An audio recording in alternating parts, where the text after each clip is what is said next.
Here comes the goat out for practice here at Phoenix International Raceway. There goes Bob and Flubbo. Oh, he's touched him and spun him round. Wow, that's a first. Wow, and did you see the amazing control the goat had there to keep the car out on the track? That's magnificent.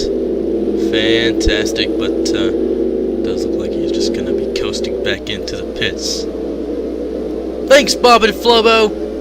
We're nearly 8 minutes into practice, 8 minutes out of these 20 minutes in the practice session. The goat still has yet to set a lap here. Here he goes around Kyle Meston behind. Oh dear, he's been spun by Kyle Meston straight into the wall. Kyle Meston's there as well. Two Chevy Monte Carlos into the wall into turns 1 and 2. Goat is sure trying hard, and I think Julia Dyer made a bit of contact there. Definitely contact for, well, not Brian Barker, but wherever Kyle Mess has ended up.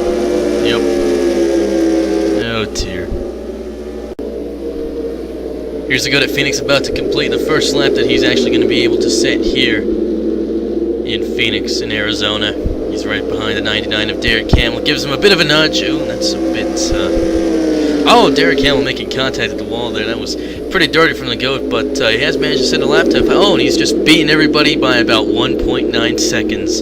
Characteristic for the goat there, and actually, Kyle Mess, you can see, is just heading out of pit road right now, and here comes the goat. Oh dear, he's nudged him and sent him spinning right into the wall. The goat getting a piece of the wall as well there. He's clearly not happy with Kyle Mess at all this weekend.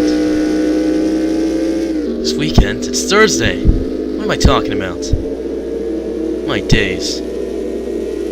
There goes James Saunders out of the pits, ready to start getting some laps in this happy hour here today. Oh, there goes the goat. Oh, he's made a wild one there. That was a mad one. And oh dear, he's made contact with James Saunders. Harrison McAllis and Rupert Weissmuller getting a piece of the action. And James Saunders has a smoking engine to show for it. We'll take a replay of that, unlike the incidents in practice, actually. There goes the goat trying to get by him on the kink. Made a bit of contact. James Saunders got sent to the right. Harrison McAllis was there, and, well, it all went balls up, really. Characteristic. Characteristic indeed.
What's up, peeps of Santa Fe? It's a sunny day in Phoenix, in contrast to, of course, Las Vegas, which you also usually associate with being sunny, because it's almost nighttime now. It's almost sunset. Sun is about to set. That's what sunset is, and it's autumn, so it sets earlier than usual. By the time winter comes around, the sun will be setting before 5 p.m. So, we're going to enjoy the sunshine here at Phoenix International Raceway in the virtual 2003 world that is NASCAR Racing 2003 Season 4. It's 2017 IKEA Series Race, IKEA, whatever you call it. The GOAT starts in pole today because he's the GOAT. He starts next to Steve Morgan, behind them Sakita Honda and Klein Bentner. Then we got R.J. Sherry, Julia Dyer, Ryan Herman, Edward Thompson, Isaac Carter, Adam McDowell, people usually see up front. Brian Barker, Mami Fatami, Rupert Weissmuller, Bob Smith, Burr Carlin, Kyle Mess, Roy Fairman, Ian Hidaka, Clive Winters, Ami Fatami, Chase Cooper, Matthew Flanagan, Patrick Smith, Constantine Von Bartolome, Eric Rudd, Riley Spurley, Eric Monaco, Brendan Reed, Harrison McGallis, Derek Campbell, James Saunders, Alfred Fozza Jones, Tony Brown, Jackson Carter Jr., Bob and Flo with Chase McDowell, Alexander Cornish, Zach Mills, and rounding out the field, John Speed and David Weissmuller. 20 laps around this 1 mile Phoenix International Raceway, famous of course for its kink between turns 1 and 2. And we are green here at Phoenix. That is a fantastic start from the GOAT. It's just ridiculous how much better the GOAT is than every.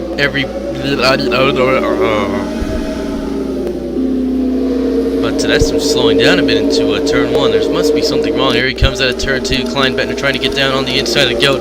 Running towards the outside line there. There they go through the kink there. Here comes the GOAT. Oh dear, he's made contact with Steve Morgan. Steve Morgan and the GOAT. The GOAT spinning on the back stretch there. It's gone. Balls up Bob Smith. Ami Fatami in the wall. Rupert Weissmueller's around. Bit of contact with whoever that is. Alexander Cornish. Alexander Cornish, of course. Famous for getting crashed out by the GOAT. He's pretty much Sonic Guillotine, as well as Patrick Smith and, well, others. You see, heading down towards the kink again there, the GOAT.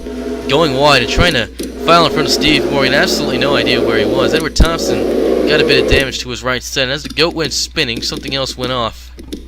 And over here goes Edward Thompson. Sliding back up onto the racetrack. Contact with, who's that, Adam McDowell, who Derek Hamlin's commented about crashing off plenty of times before. Ryan Herman, Isaac Carter. Well, Isaac Carter got away a bit more cleanly. Ryan Herman and Edward Thompson, not too much to write home about. 21 there. Forget who that is in the payday car. Sent up the track a bit. Constantine Bartleven. Alright.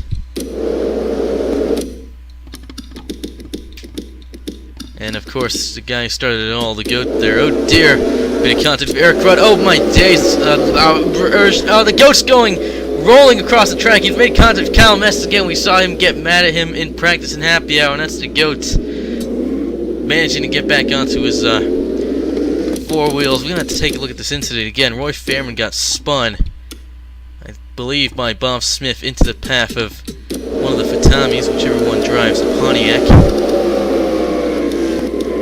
Mommy Fatami, it seems, and then something went balls up with the GOAT there. His chassis definitely went up into the air. Look at how wide these cars are. Look at me driving and trying to get through the same track there, and the GOAT just turned right into Kyle Mess in front of Ami Fatami. Bob Smith getting caught up in an accident. Once again, Eric Hamill, James Saunders, a bit of the mess too. Derek Hamill, lots of damage to that 99 car. Wow. Sure all went up in that first turn. Something happened to Rupert Weissmueller again. Let's take a look at that.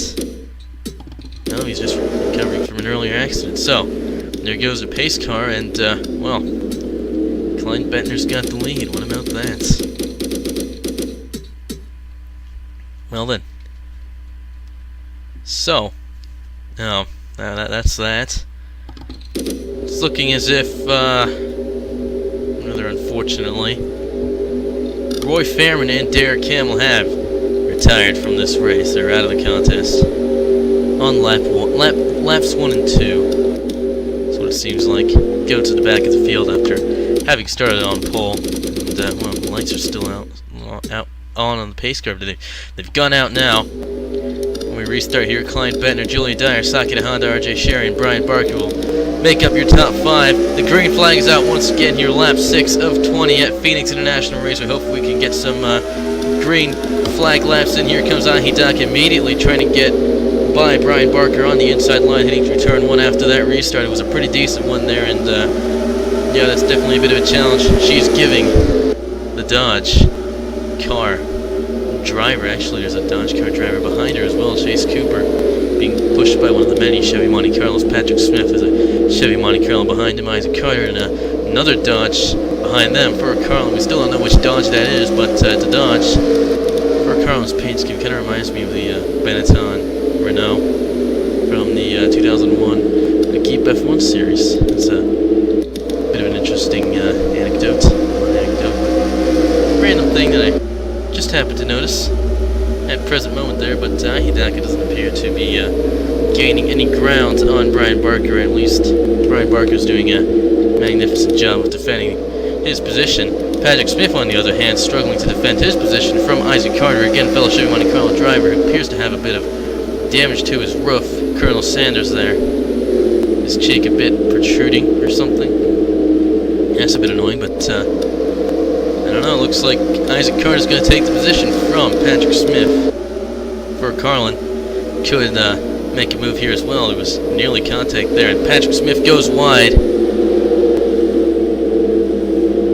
I feel feel like I should have said Patrick Smith's go wide, but well, that's clearly not true. And Carlin's going to beat him to the line. Carlin, of course, getting a push from Clive Winters. Brendan Reed on the outside line. That's to go into the pits. Alright. Can't fault you on that one. I thought he was already in the pits, but there's quite a bit of damage, of course, to his FedEx Monte Carlo. I don't think Clyde Bentner's going to be having to worry about that. Take a look at your order once again. Clyde Bentner, of course, still in the lead. Julian Dyer, Sakata Honda, RJ Sherry, and Brian Barker, your top 5. Ahidaka, Chase Cooper, Isaac Carter, Fur Carlin, and Patrick Smith. Rounding out the top 10, though, Patrick Smith is getting definitely a bit of a challenge here from Clive Winters. Brendan Reed's at 12th. Alfred Fawcett Jones, 13th. Matthew Flanagan, 14th. Jackson Carter Jr., 15th. Chase McDowell, Adam McDowell, Zach Mills, Eric Monaco, and Bob and Flova make up the last of the top 20. Bob and Flova trying to get by Tony Brown and retake that position from him. Well, no. Brown trying to retake the position from Flova since he crossed the line in 20th, Flova 21st, but looks like Flova's going to beat him to the line and take the last of the top half spots. And he's going to do that as they start lap 11. 10 laps to go. We're halfway through this race. Clyde Bentner, of course, further ahead of the rest of the field, as opposed to these guys that we're looking at right now. As you can see, Riley Spurley has no hood, and neither does man beside him, fellow Chevy Monte Carlo driver Alexander Cornish. Cal Mess has no hood either. Robert Weissmuller just has a bit of damage to his flaming Ford Taurus. Of course, it's not actually on fire, and I thought there was a caution out. There could very well be one, as look at that goat's car. It's absolutely screwed up. There's damage to his sides, damage to his roof. That's very rare, but it seems that only the goat manages to, have that problem with his car. Damage to his hood, front, rear end, deck lid. Oh, bit of contact with Sakata Honda, I believe. And oh, bit of contact with Julia Dyer. That could have been even worse. But he's managed it. He's got by cleanly. He's only on lap 11, whereas Clyde Bentner's on lap 13. So he's got quite a bit of ground to make up when he gets past Clyde Bentner here, which is quite likely, actually. He'll only be 1 lap down, as he's currently 2 laps down. Let's take a look at your lap times. Actually, the goat has the fastest one, which is probably set before carnage ensued, or recently. Who knows? He's only a few thousandths of a second, just about a tenth faster than Clyde Bentner, your race leader. Well, actually, Sakata Honda has the second fastest lap. That could be a bit worrying to Julia Dyer in second and Clyde Bentner in first. Whatever the 87 is. Yeah, Julia Dyer is the third fastest lap. RJ Sherry the 4th. Clyde Bentner 5th fastest lap. Then, if I'm correct. Let's see, Ahidaka, yep, Brian Barker, Ami Fatami, Ryan Herman, and Edward Thompson. Okay, those are your 10 fastest laps of the race. Meanwhile, it's just 6 laps to go for Clyde Bentner, who looks to be dominating this latter half of the race. He's been leading since lap 1. Of course, the goat started in the lead, but then had a shocker of a start and caused a huge crash with Stephen Morgan after spinning across Steve Morgan's front end, and really went haywire from there. It was like Mr. Cummings haywire and Gary Larson's to far side.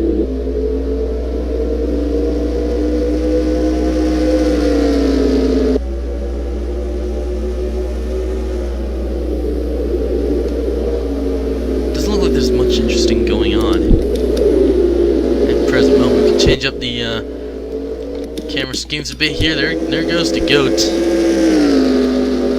tumbling, plowing along. He's a mad one. He really is. Oh dear. Oh, he's spotted. He's lost complete control. Is Clyde Bentner going to hit him? Yes, he is. Clyde Bentner into the wall. Oh, contact. Julia Dyer piles right into him. Sakata Honda got a piece as well. RJ Sherry into the lead. Julia Dyer's a smoking engine. Ahidaka is going to get by her. Actually, multiple people are going to get by her. Isaac Carter nearly got spun around completely. Clyde Bentner still struggling. People trying to file past him. Oh dear, contact. John Speed goes spinning. Constantine on Barthelevin as well. Mami Fatani makes contact, and there's another car spun out there. That's Constantine on Barthelevin. No, still Constantine on Barthelevin. Oh, days. And Ahidaka beat RJ Sherry to the line. Dockett beat RJ Sherry to the line. Is she gonna win this race under caution? That's what it's looking like. Yep, that's RJ Sherry filing behind her. 2 laps to go in the race under caution after a wild one from the GOAT. And I think a lot of cars are Klein Bettner, Julia Dyer stuck in pit road. Constantine Bartleman just exiting, not that it'll do him much good. Funny how he's in 32nd position. That's what he's being scored as. The guy who drives the number 32 car in the Cup Series. And well, Hidaka sure knows how to surprise everyone. She, well, I believe she's made a few last turn passes. I believe she was the one who actually got passed by Yukio Hagiwara once in the final lap, but she's got it again here. Quite an interesting one. Hidaka takes it. Checkered flag. Phoenix International Raceway. Lovely stuff. Lovely stuff indeed. As per usual, the GOAT had the fastest laps in practice qualifying and happy hour, and finished 3 laps down. That's great. Hidaka wins today. RJ Sherry and Brian Barker on the podium. Sackett Honda, Clive Winters, Isaac Carter, Fur Carlin, Chase Cooper, Brendan Reed, and Alfred Fawcett Jones rounding out the top 10 today. Matthew Flanagan, Chase McDowell, Jackson Carter Jr., Patrick Smith, Zach Mills, Bob Flobe, Eric Monica, Tony Brown, Harrison McCallum, Edward Thompson, Ami Fatami, Bob Smith, Ryan Herman, James Sonner, Steve Morgan, Rupert Weissmuller, Eric Rudd, Riley Spurley, Cal Mess, Alexander Cornish, and John Speed. Finishing on the lead lap today, Constantine Bartleman is being scored as retired. Klein Bentner came home a lap down, probably stuck in pit road. Oh, there he is, actually. See him right there. Well then. What a trooper. Adam McDowell, Julia Dyer, David Weissmuller, and Mommy Futami crashed out by the GOAT with 3 laps to go, is what I'm thinking. The GOAT came home 3 laps down. Well, that's what it seems like. And Roy Fairman got spun on the front straight heading out of turn 4 in lap 1, and well, there was clearly terminal damage there. Derek Hamill, on the other hand, got caught up in the mess heading out of the kink, and that's Patrick Smith teleported to his pit stall. It's a bit odd to me. Looks like it was a bit of a mess heading into pit road there. Bob Smith has just stopped. Run out of fuel. That's strange. Well, that's probably why Patrick Smith got teleported over. At least the pace car won't be lonely. Oh, Ryan Herman's run out as well. So with Ami Fatami and well, Steve Morgan being an idiot and bumping a fellow yellow car. Hidaka ekes out a win at Phoenix. Great Daft Punk song, as I have mentioned before. Next race, Service King 300. I bet the communists are pretty annoyed about that name. DC Solar 200 sounds slightly better. Unless you're a Muslim and you prefer the moon.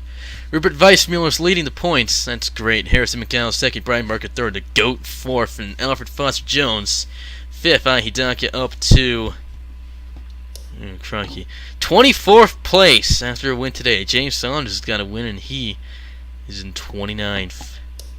Wow. This series has really done them dirty early on. Wait. Right?